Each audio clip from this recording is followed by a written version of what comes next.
Bismillahirrahmanirrahim. Elhamdülillahi Rabbil alemin.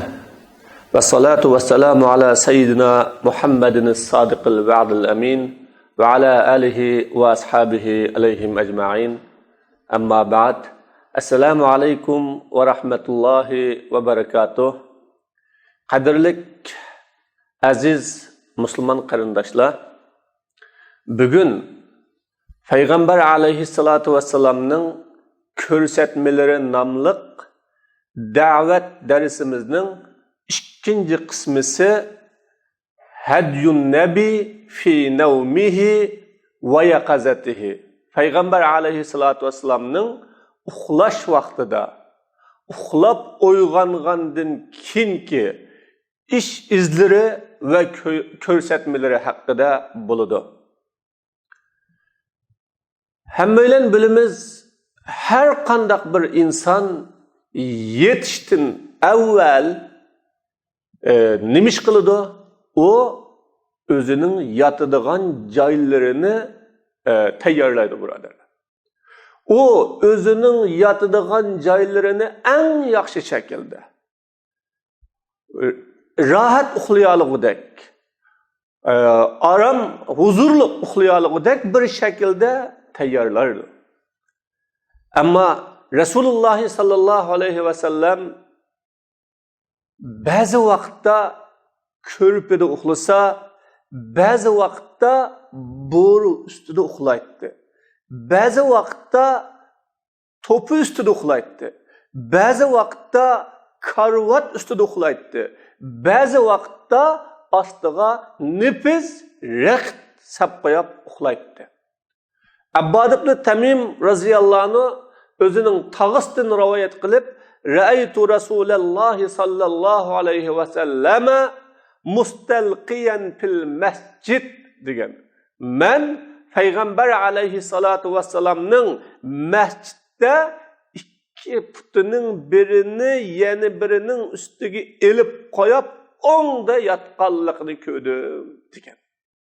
Demek Resulullah sallallahu aleyhi ve sellem şunçilik kemter, addi sadda özünün dünya hayatıga diki huzur, rahat paragatlarga birilmegenlikini mana biz Peygamber aleyhissalatu vesselam'ның bu haletinden körümüz etsin, birodarlar. Bundaq yetiştiki maksat insan qancha isil, yumuşak, rahat urundu yatsa, o şunca köp uxlaydı. O şunca uyqusuga petib ketadi. Ama Allah subhanahu ve taala müminlerini nima deb sifatladi? Tatajafa junubuhum anil madaji' yad'una rabbahum khawfan ve tama'a. Bu müminler yataklarından yirak halette, Rabbinin azabından qo'rqib ve onun müminlerge tayyorlagan rahmetini ümit qilib, ko'piga o'zini tashlab, ko'pida rahat elishni maqsad qilgan holatida huzur bilan yashab ketmaydi, uxlab ketmaydi deb Rasululloh sallallohu alayhi vasallam bayon qildi. Demek Peygamber aleyhissalatu vesselam daim özünün uykusunu, özünü aram aldırış için, kıskığını çarçaşlarından çıkış için uxlasa, ama uykunu özüge bir rahat, huzur ya uxlab günlerini boş bekağı ötküdüdüğün, ya uykusu bilen bir huzur elip yaşaydıgan mundaq zat emasiydi. Peygamber aleyhissalatu vesselam daim mesuliyet bilen, daim üstüge yüklengen amanetini his qilish bilen ve özünün Rabbiga qulchiligini daim en yaxshi shaklda ado qilish g'amida yashayotgan bir zat edi.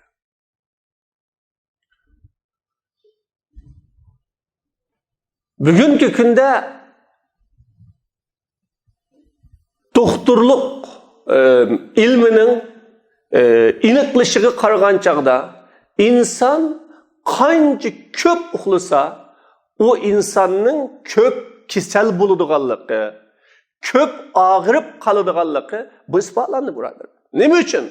Chunki inson qancha ko'p uxlagan siri uning yuragining selishi ostilaydigan bo'lg'achqa, qon tumurlarida qonning aylanishi ostilab, natijada u qondagi har xil cho'kmalar, tumurg'i cho'kish orqali qon tumurining to'silishini keltirib chiqarib, shu sababli insonning tan sog'lomligi, nerv sog'lomligi buziladiganligini bugun tibobat buni isbotladi. Ve rahat, yumuşak, qatma-qat köpülerde yatkan adamlarning mu soňaklary ösüp kalıdığanlıqı, bedenleriga ziyan kılıdığanlıqını bugün tibobat yeni bir qitim isbotladi. Şunun için nurgulgan, soňak ösüp kalgan bimarlarni siz qattiq yerde yetin, yumuşak yerde yatmang. Qattiq yerde yetiş bu sizge ziyonliq degan bu neticelerni biz ko'p uchirtimiz aziz qarindoshlar. Mana payg'ambar alayhisolatu vasallam shuncha oddiy sodda, shunchalik kamtar ediki, u zot nimani topsa shuningda yotadi. Uningdan xushallik, rohat his qiladi. Bir kunisi Ömür ibn Hattab radıyallahu anh Peygamber aleyhissalatu vesselam'ın qashig'iga kirdi. Peygamber aleyhissalatu vesselam bo'ri ustida uxlayotdi. Fabaka Ömer radıyallahu anh yig'lab ketdi. U bo'rining izlari Peygamber aleyhissalatu vesselam'ning beqillariga xuddi bo'ri to'qilmasi to'qilgandek to'qilib ketgan edi aziz birodarlar. Rasululloh ana shundoq qiyinchilik, jafo, mushaqqat bilan bu dinning da'vatini qilgan, bu risolatni ko'targan, ummatning xizmatini ado qilgan aziz birodarlar. Payg'ambar alayhisolatu vasallam Umar raziyallohu anhuning yig'lab ketganligini bilib, "Ma yubkika ya Umar?" Ey Umar, nimishqa yig'laysa? Nima uchun yig'laysa deganda Ömer radıyallahu anh Allah'ın peygamberi bo'ri ustida uxlayotidi, Kisra ve Rum padişahları bo'lsa yipak rext ustida uxlayotidi. Qanday gap bu? deb Ömer ibn Hattab radıyallahu anh Peygamber sallallahu bunu bayon qildi. Peygamber aleyhissalatu vesselam "Afi shakkin anta ya Ömer?" sen shak qilyapsansa deganda deb bo'lib innama hiya nubuwwa va laysa muluk. Bu men payg'ambarman. Mening ustimdagi payg'ambarlik, podshohlik emas. Yeni bir rivoyatda ey Ömer, ularga dunyo bo'lsa, bizga oxirat bo'lsa, buningga rozi bo'lmamsan sen deganda Ömer radhiyallohu anhu tasalli topgan aziz birodar. Demek ki biz Peygamber aleyhissalatu vesselam'dan mana shundoq ig'ir mushaqqatlarni, jafolarni tatib, Resulullah sallallahu aleyhi ve sellem'nin turmushlaridagi bu kadar riyozatlarni tatib turib, bu dinni bizga yetkazdi. Bu amonatni bizga qo'ydi. Bizga bu dinning izini, mirosini qoldirib qo'ydi aziz birodarlar. Payg'ambar esa mana shundoq o'tdi. Ham bu farqni ularga dunyo bo'lsa, ular mana shu dunyoda qilgan ishlarining natijasini ko'rib, uning manfaatiga erishib, rohatiga erishib ketsa, biz uning mukofotini Rabbimizning oldida tayyorlagan bu mukofotga erishsak bo'lmadimi deb bizga bayon qildi. Aziz Qarindoshlar, o'ylanib boqaylik, qarab boqaylik. Rasululloh sallallohu alayhi vasallamning hayotiga bir nazar solib boqaylik. Rasululloh ana dinni bu qadar yetkazdi. Hayoti bu xil g'arib holatda bizga yetkazdi, birodarlar. Agar payg'ambar alayhisolatu vassalam xohlagan bo'lsa, Rasululloh zimindagi eng isil turmush bilan yashay olaydi.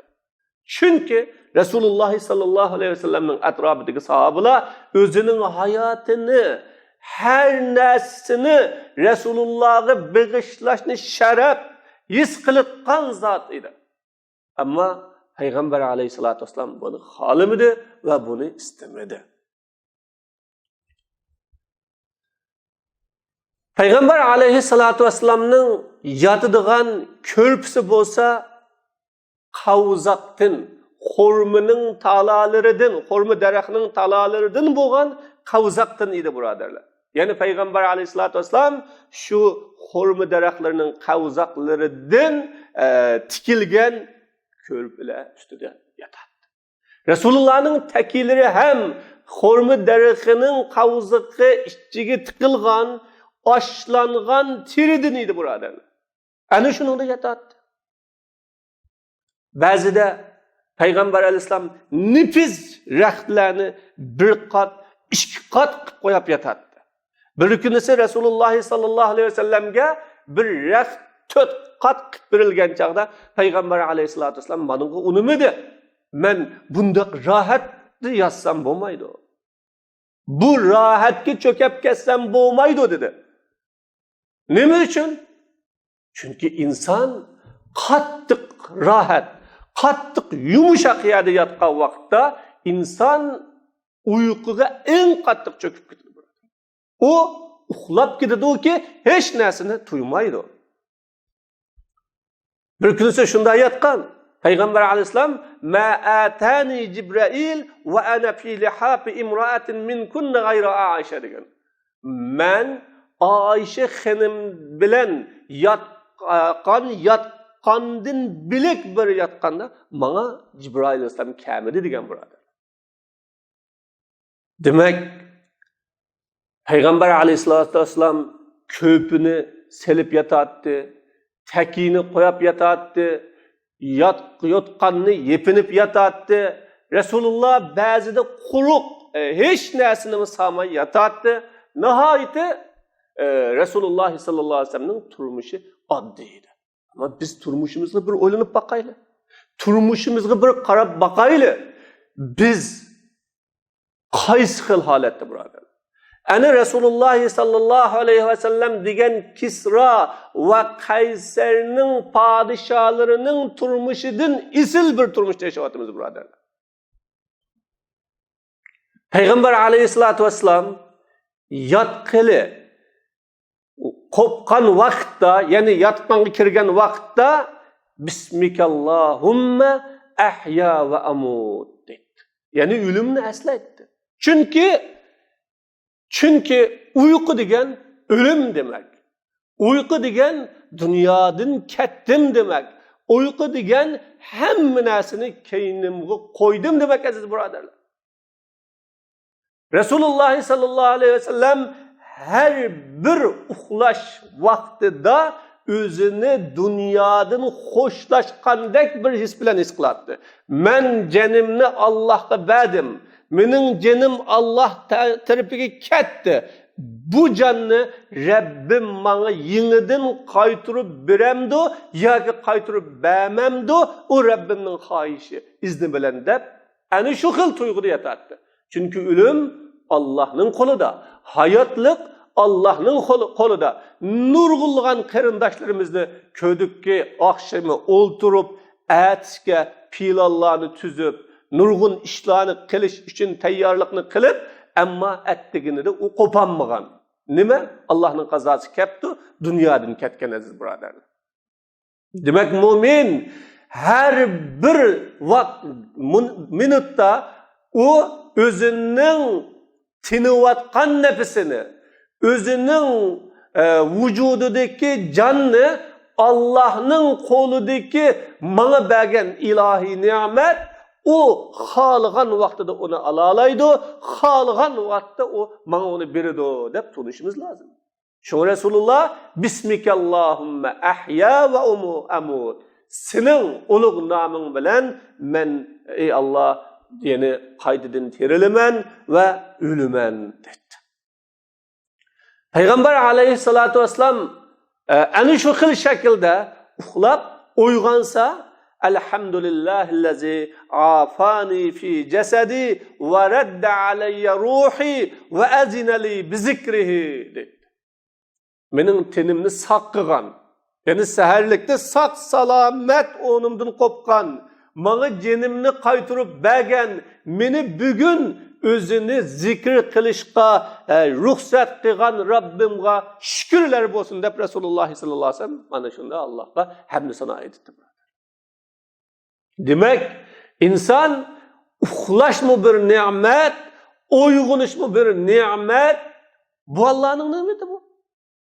Ve uyg'ongandan keyin tini saq, ko'ngli xushal, kayfiyati yaxshi uyg'onish ham bu bir ne'mat birodarlar. Bu bir ne'mat. Nurg'ullarimiz uxladik, Allohning huzuriga ketdik. Nurg'ullarimiz uxlaymiz. Qanday qilamiz? Kasal qo'pimiz, nurg'ullarimiz oqshimiz saq yatimiz, attigini kayfiyatimiz yo'q qo'pimiz. Bu Allohning ne'mati bu. Mana inson uxlash vaqtida, jumladan Rasululloh sallallohu alayhi vasallam uxlashning oldida o'zidan bir hisob oladi. O'zi haqida bir o'ylanadi va Allohning oldiga boraman degan tuyg'u bilan yotadi. Yıllar, aylar, neçe 10 yıllarının planını sokap yürümekte aziz kardeşler. Ama ümit bilen yaşaş gerek. Yani kopumen dep duruş gerek. Lekin insan her bir keçni menin kıyametim dep duruş gerek. Ben bugün Rabbimnin huzuruna baraman. Ettiğini kopkan vakitte bana Rabbim yeni bir hayat ne verdi? Ben bu yeni hayat bilen Rabbimnin aldıda yeni hesaplarını bir için tayarlanıyorum deyiş gerek buradarlar.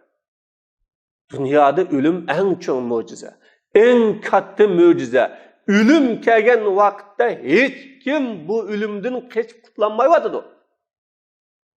Peygamber aleyhissalatü vesselam mana uxlashning oldilarida bu xil tuyg'ular bilan uxlasa va uxlagan vaqtda uxlashni tayyorlagan yotgan ko'plari ana shu qadar oddiy birodar.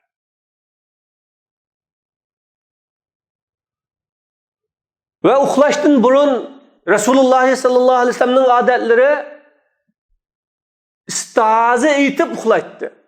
Yani Peygamber aleyhissalatu vesselam devamlı uxlashdan burun a'uzunu o'qib, onundan keyin bismillahni o'qib, anundan keyin 4 Kul huvallohu ahad, Kul a'udhu bi robbil falaq, Kul a'udhu bi robbin nas, Kul ya ayyuhal kafirun mana bunu o'qib, qo'liga deb yub, bedellerini silab uxlaydi birodarlar.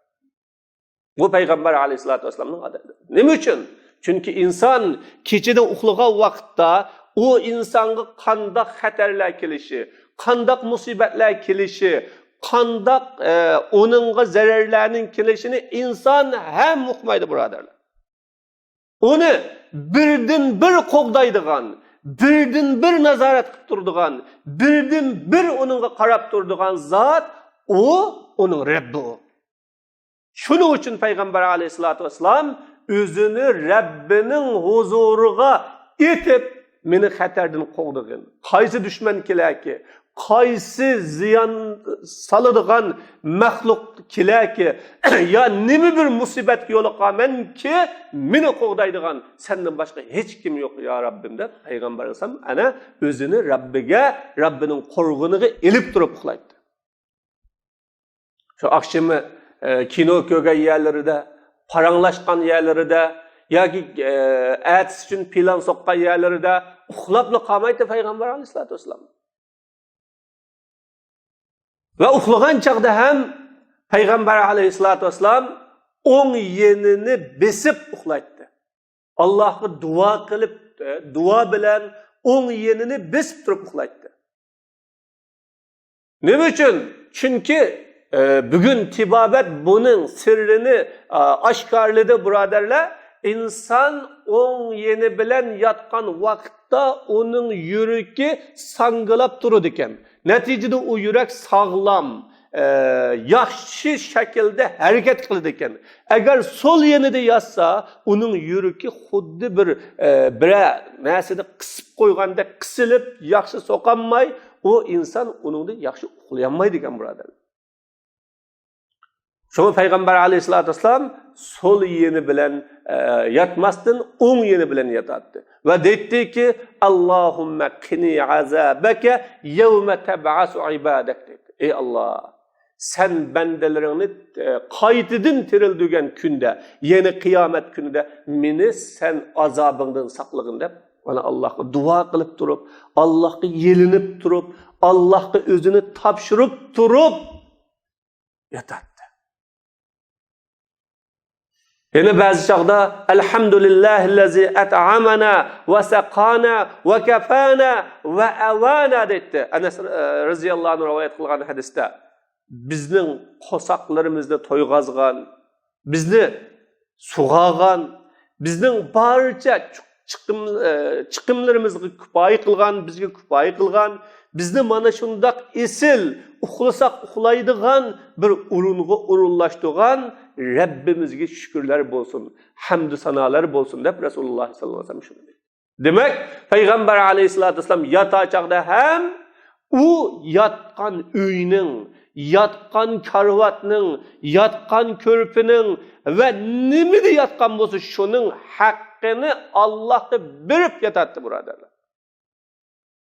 Chunki inson nurg'un kishilar bor, uysiz ko'chada nurg'un kishilar bor yatanmagan, ya'ni uxlay desam uxlaydigan yer topolmaydigan, nurg'un kishilar bor kerak desa keraydigan yer topolmaydigan shundoq bir odamlar bor. Ammo illiq bir uy, uning ichida yotadigan bir joy, uning ichida rohat uxlaydigan bir uyqu bu Allohning insonga ato qilgan ko'p ne'matlari, aziz birodarlar.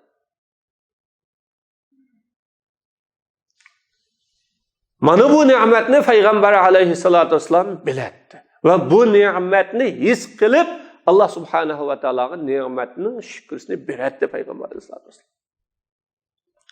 Yine Peygamber aleyhissalatü vesselam bazı vakitte Allahümme Rabbes semavati sab'i ve Rabbel ardi ve Rabbel arşil azim Rabbe kulle şey Halikal habbi ve nava munzilet tevrat vel incil vel furkan A'udhu bike min şerri kulli zi şerrin ente ahizun binasiyetih entel ahiru feleyse ba'deke şey entel zahiru feleyse fevkeke şey entel batinu feleyse duneke şey iqdi anned-dayn ve aghnina minel faqr.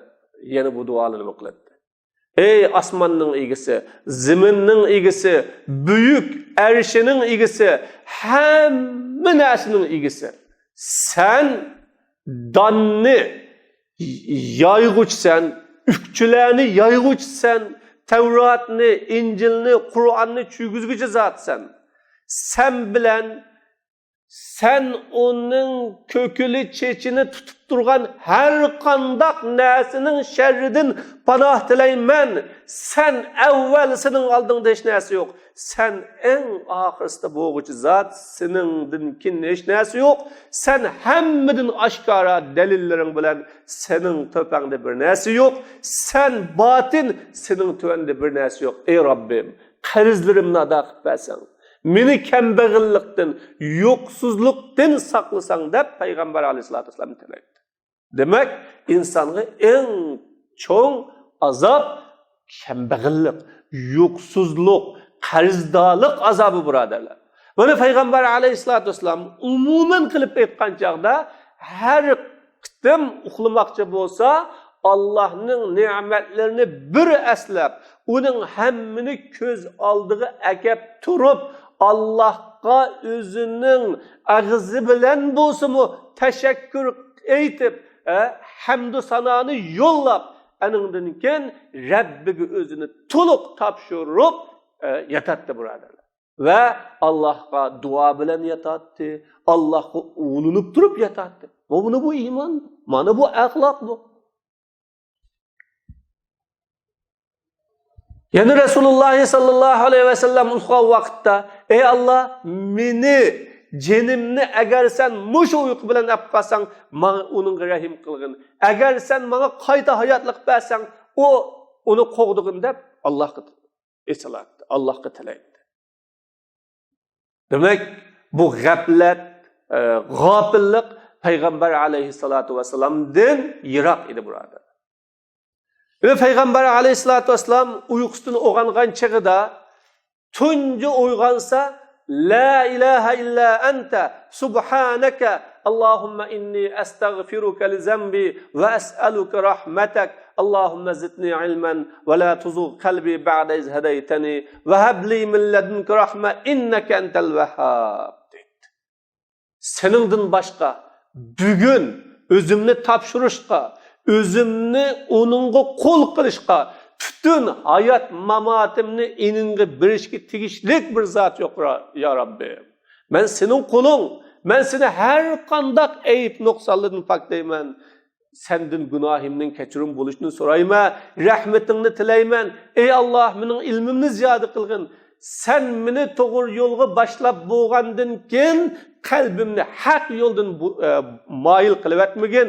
Bana özünün fazli bilen rahmet ata kılgın. Sen rahmet, öz fazli bilen rahmet kılgıcı dep Resulullah sallallahu aleyhi ve sellem bana şu uykusunu hem Allah'a teşekkür etiş, Allah'a hem sana okuş bilen başlaydı buradan. Demişka? Çünkü uykuduğun vaktlik ölüm. Allah onu öldürdü, yeni kaydının hayatlık verdi. Bu hayatlıkka Allah'a ne kadar teşekkür bildirişimiz lazım buradan. Yani Peygamber aleyhissalatü vesselam taharet alattı ve bazıda Sure Ali İmran'ın ahirisinden 10 ayetini okup koyattı. Bazıda Resulullah ornudan turup taharet elip Kur'an'dan bir neçe ayetini okuydu. Mana bunun bilen özünün yeni bir künesine taat ibadet bilen, Allah'a bağlanış bilen başlaydı. Demek Resulullah sallallahu aleyhi ve sellem'in hayatı şu kadar addi. Ama Allah'a bütünley bağlangan, her bir haletlerde kalbi uyga. Kalbi Resulullah'ın Allah'a bağlangan, gaflet, gafillikte emes idi buradarlar.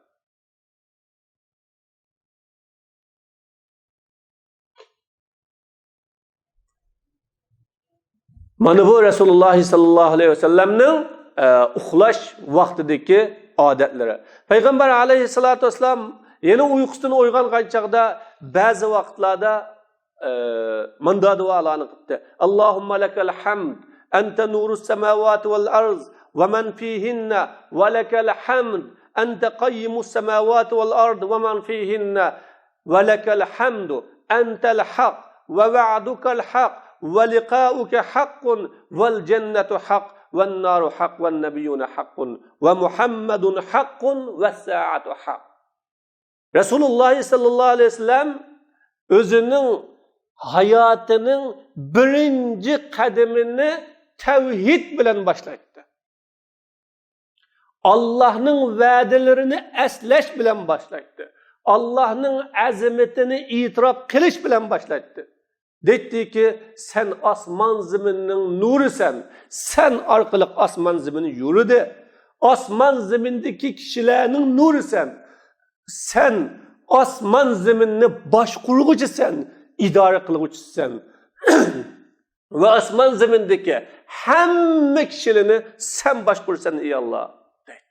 Demek asman ve zemindeki hem kişi, meyli Müslüman, meyli kafir, hemmini Allah subhanahu ve Taala'nın başkurduğanlığını Resulullah sallallahu aleyhi ve sellem özü cakalaydı. Çünkü dünyada insan özünü en güçlük, en kudretlik, hammaga kuchi yetadigan holatda his qilgan chig'ida inson eng ojiz ekanligini bilishi kerak edi. O o'zining uyqusini yengolmaydiganligini, o'zining qo'siqi ochsa, u qo'siqi ochgan tabiatini yengolmaydiganligini, erib qolsa harg'inlikqa bardosh berib davomlashtirolmaydigan tabiatini, iningi qachon o'lim kelsa o'limdan o'zini saqlayolmaydigan bir tabiatini bilish kerak edi. Naqadar ojizligini, naqadar o inson bir qudrat egasining changilida ekanligini bilish kerak edi. Payg'ambar alayhisalom sen haqsan. Sening va'dang haq. Sen bilan uchrashish haq.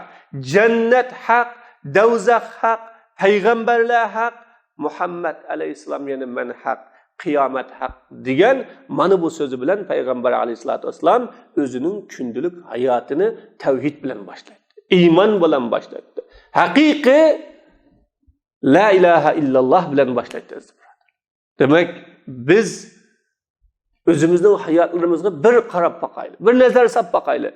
Biz ettigini o'rnimizdan tuğan vakitte nemi bilen başlayımız, nemini oylayımız, neminin hiyalını bulumuz, bunu bir misal kılaydı. Bu, Resulullah sallallahu aleyhi ve sellem'nin bütün hayatı, hem haleti Allah'ını esleş ve Allah'a bağlanış bilen boğallıqını biz gösterdi burada.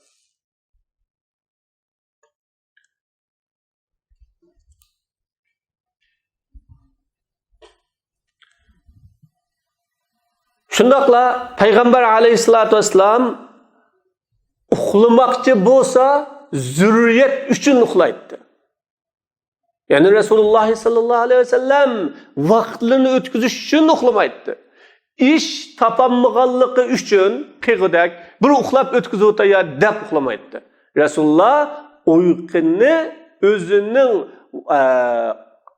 bedellerini aram aldırışqa ihtiyaclık bo'ldi deb tungan vaqtda anındakini uxlaydi burada. Qaldı vaqtda Resulullah daim Allah'a ibadet qiladi, musulmonlarning g'amini yeydi, yaxshi ishlari bilan shug'ullanadi, ummati uchun xizmat qiladi ve boshqalarning qiyinchiliklarini hal qiladi.